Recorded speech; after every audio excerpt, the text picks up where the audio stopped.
Istri yang salihah itu dia taat kepada Allah. Bagaimana cara taatnya? Menaati suaminya sepanjang suaminya minta yang baik menurut Allah. Misal kata suami, "Ma, berhijab ya, insya Allah ya, salihah.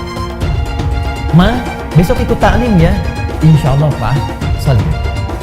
Ma, malam tahajud ya, insya Allah Pak, salihah."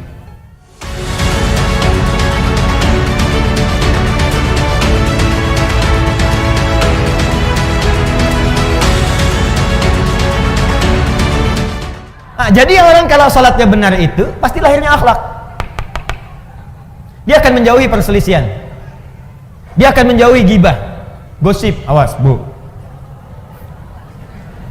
Maaf ya, saya tunjuk ibu karena memang pesan di Qur'annya itu lebih kuat ke perempuan. Laki-laki mungkin, tapi perempuan lebih kuat cenderungannya. Itu ada di surat ibu. Ya, surat An-Nisa ayat 34, paling kiri sebelah atas. Saya lompat sedikit. Quran surah keempat, surat ibu-ibu ayat 34, paling kiri sebelah atas.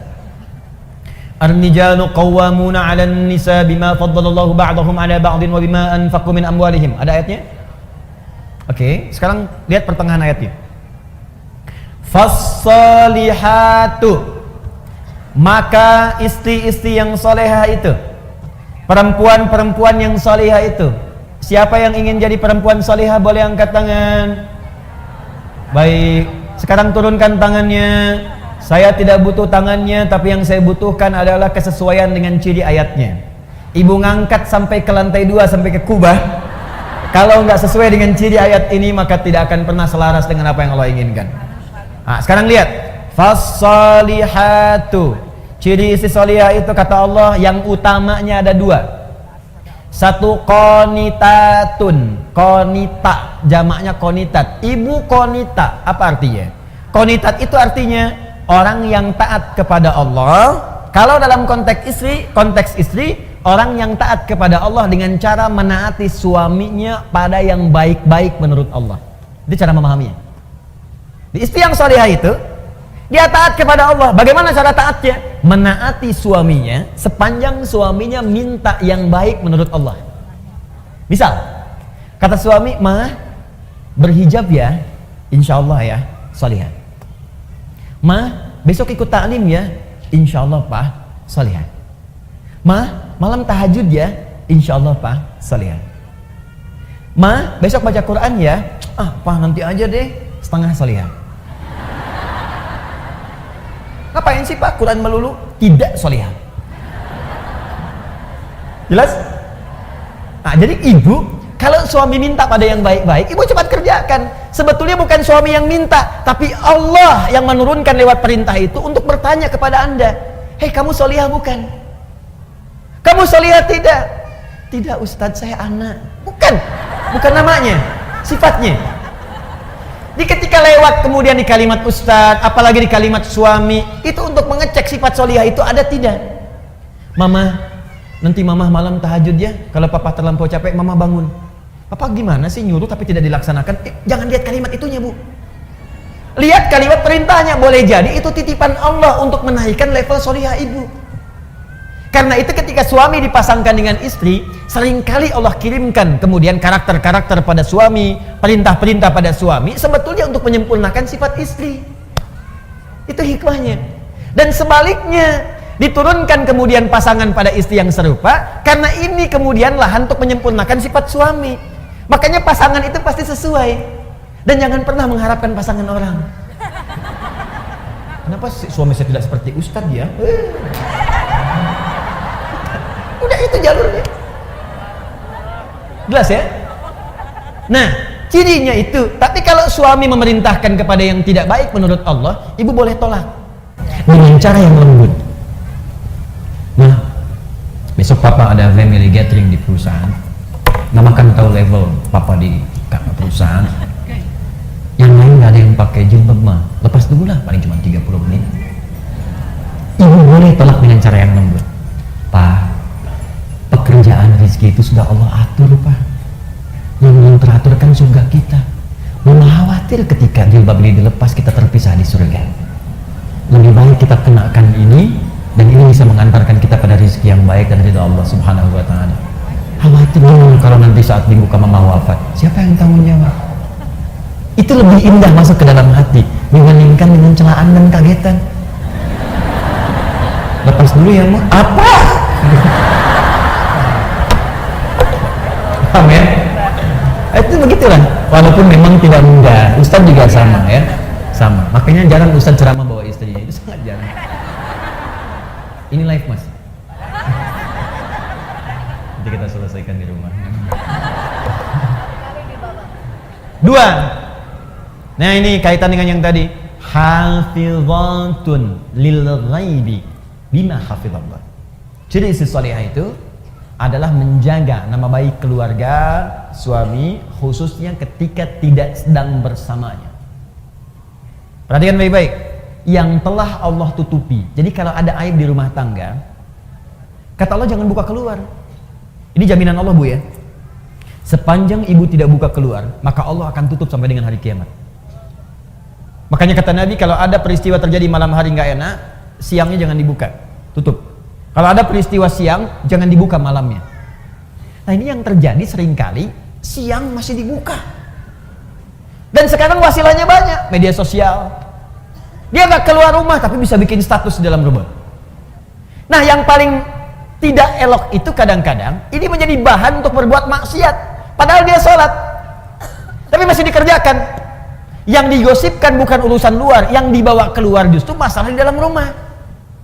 Judulnya memang pengajian, datang Ustadz belum tiba, ketemu kawan, saling bersalaman, apa kabar? Iya sayang, kemana aja? Alhamdulillah sehat. Gimana kabarnya? Baik. Keluarga gimana? Sehat. Suami gimana? Di situ masalahnya.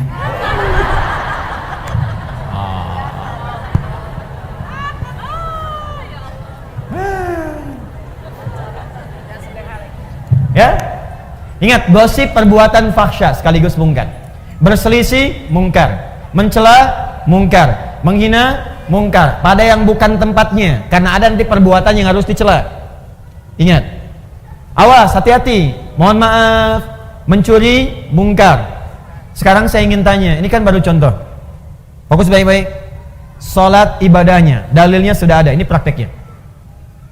Dalilnya ini, petunjuknya ini, hikmahnya ini, puncaknya akhlak. Di akhlak itu puncak dari semua ketentuan yang Allah turunkan kepada kita. Puncak salat, akhlak. Puncak zakat, akhlak. Puncak kemudian baca Quran, akhlak. Dan puncak ilmu pun akhlak.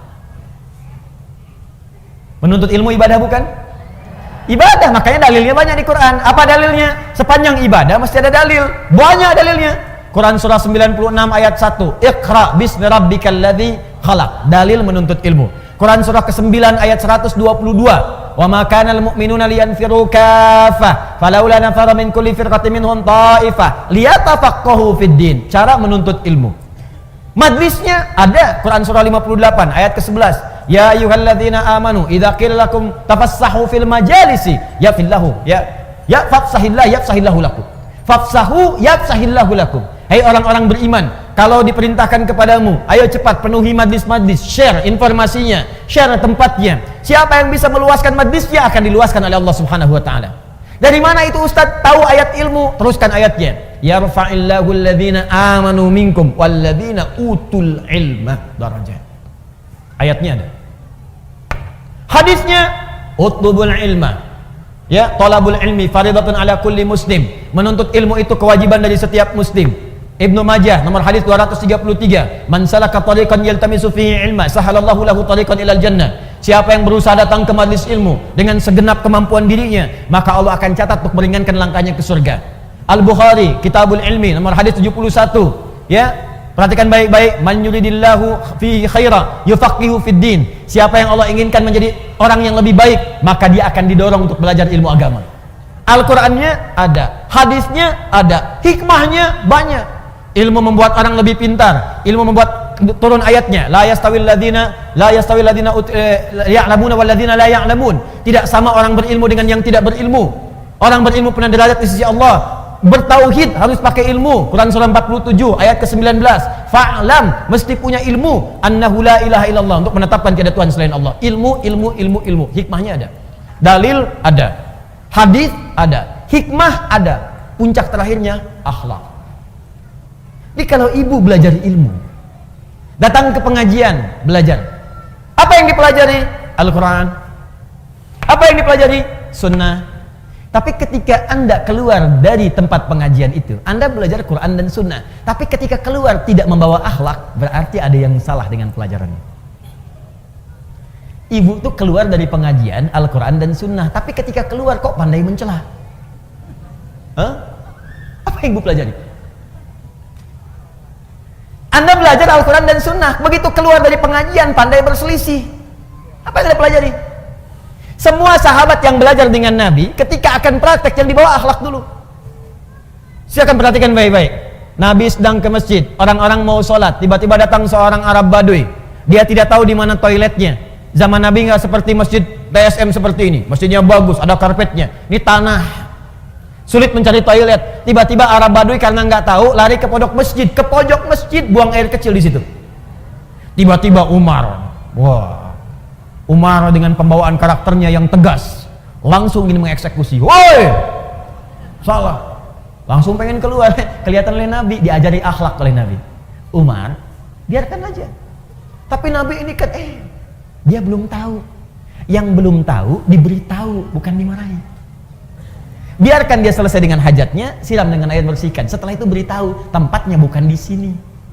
Tuh. Indah sekali ibu sekalian.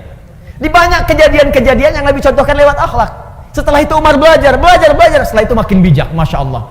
Bijaknya luar biasa dalam setiap keputusannya. Umar setelah menjadi khalifah, jadi pemimpin, jadi presiden kalau sekarang, itu malam-malam selalu belusukan. Di Umar, inisiator belusukan di muka bumi. Belajar dari Nabi dan tidak pernah bawa kamera. Orang sekarang beda-beda ya, tapi Umar lain. Jalan. Begitu malam-malam jalan, lihat rakyatnya, ada seorang ibu memiliki beberapa anak, ditidurkan oleh ibunya. Ditidurkan itu bukan karena pengen tidur, karena lapar, menangis terus, tidak ada makanan. Dan saat menidurkan ini, pura-pura ibu masak. Yang dimasak apa? Pasir isinya batu, digoreng-goreng. Sambil masak batu itu dia bersyair, duhai khalifah, senang-senang tinggal di istana, rakyatmu melarat makan seadanya. Duhai khalifah, engkau makan enak, kami menggoreng-goreng batu tanpa ada makanan. Anakku kelaparan, tidak ada yang makan yang bisa diberikan. Umar lewat. Seketika, ketika mendengar dan melihat apa yang disaksikan itu, perhatikan kalimatnya. Ada celaan kepada Umar. Ada kemudian tuntutan kepada Umar. Umar tidak marah merespon itu, langsung lari ke Baitul Mal. Diambil kemudian gandum, dipikul dengan punggungnya. Ajudannya mengejar ingin bawakan, kata Umar, saya yang akan dihisab bukan engkau di hari kiamat. Dibawakan oleh Umar, datang ke tempat ibu itu, kemudian disingkirkan semua batu dan pasir tadi, dimasakkan oleh Umar langsung dengan tangannya, dan tidak pernah mengatakan saya khalifahnya, tidak. Jadi begitu dimasakin, si ibunya pun nggak tahu, dan Umar nggak perkenalkan dia Umar. Dimasak oleh Umar, ibunya yang paling menarik bu, sambil dimasakin sambil dicela oleh ibu itu. Duhai khalifah, enak-enak engkau tinggal di istana, orang lain yang datang memasakkan kepadaku. Duhai khalifah, engkau enak makan enak, orang lain datang kepadaku bukan engkau. Padahal itu Umar. Apa Umar berkata kemudian, ini saya bu, ya abdi Umar? Tidak. Umar masak aja. Setelah itu disuapi oleh Umar, dibantu ibu itu dan pulang. Perhatikan pengajaran Nabi, sungguh indah. Makanya orang-orang yang belajarnya benar, itu puncak tertingginya itu pasti akhlak. Pasti akhlak. Ibu melihat ada orang masuk masjid, safnya belum lurus. Coba lihat, barangkali dia belum tahu. Orang yang belum tahu diberitahu, bukan dimarahi. Woi, belum lurus tuh, apa nggak tahu? Tidak. Bapak, itu belum lurus. Bu, yuk kita luruskan yuk supaya rapat. Biarin aja. Usil aja. Saya di sini sudah 10 tahun. 10 tahun. Padahal masjidnya baru 5 tahun, Bu. Kadang-kadang ada yang begitu, nggak apa-apa. Nggak ada masalah, baik, nggak apa-apa Ibu ya. Mudah-mudahan nanti bisa diluruskan. Atau imamnya yang posisi lebih tinggi datang. Makanya kami kalau di Timur Tengah itu kalau ngimami jalan dulu, lihat. Ya, jadi nggak langsung di belakang ini, di depan nengok ke belakang. Ya, dan bahasa imam tuh boleh pakai bahasa lokal, nggak harus pakai bahasa Arab. Ya, contoh itu ada bahasa yang harus Arab sepenuhnya seperti azan, sholat harus bahasa Arab. Tapi ada bahasa yang boleh pakai makna dengan bahasa lokal. Seperti imam mengarahkan makmumnya. Ibu sekalian tolong rapatkan, luruskan safnya. Bahasa Arabnya istau istaqimu. Coba ibu paham mana? Yang pertama, yang kedua? Sama kan? Baik. Jadi nggak harus pakai bahasa Arab. Istau, sudah tahu. Tidak. Luruskan, rapatkan.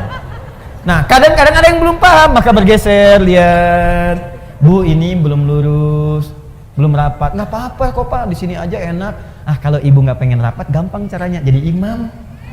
Imam tuh nggak harus rapatkan kanan kiri, sendirian aja depan. Oh ya nggak apa-apa nih kalau gitu saya rapatkan, enak. Pertanyaan saya, kenapa sekarang banyak orang belajar, kok tiba-tiba jadi kasar gitu? Yang paling aneh itu begini, belajar Islam, tapi kok jadi berselisih? Kenapa? Pulang ke rumah berselisih dengan suami, pulang ke rumah berselisih dengan tetangga. Anda tuh belajar apa? Nabi itu datang ke Madinah mempersatukan. Kenapa Anda belajar kemudian memecahkan diri? Coba cek, silahkan baca sejarah. Nabi di Mekah menyatukan, datang ke Madinah mempersaudarakan Aus dengan Khazraj. Ini Anda belajar, tiba-tiba pulang jadi memecah.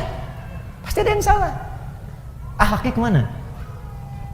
Apa penyebab seseorang ketika belajar ilmu tidak melahirkan akhlak? Apa penyebabnya? Itu inti materi kita yang tadi mukaddimah. Oh,